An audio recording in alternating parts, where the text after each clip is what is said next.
কেমনই মুছে গেল।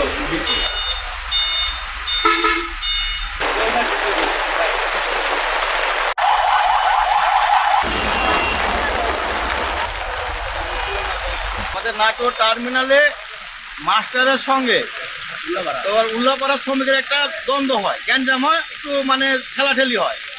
এর ফলে যখন আমরা জানতে পারি, সে সময় আমাদের সভাপতি, নাটোর জেলা শ্রমিক ইউনিয়নের সভাপতি সহ আমরা এসে ওই সেলের কাউন্টার বন্ধ করে দিই, যে এখান থেকে বের করে দিই যে বিচার না হওয়া পর্যন্ত তোমার কাউন্টার বন্ধ থাকবে।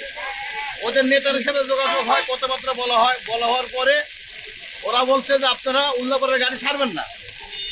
আমাদের নাটোর শ্রমিক ইউনিয়ন মালিক সমিতির সহ নাটোর উল্লাপাড়া গাড়িগুলো আমরা ছাড়িনি।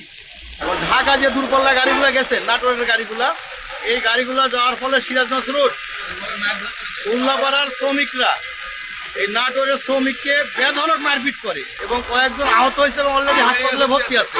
অনেকগুলো গাড়ির গ্লাস ভাঙছে। তার প্রতিবাদে আমরা এখানে ক্রিয়া করছিলাম।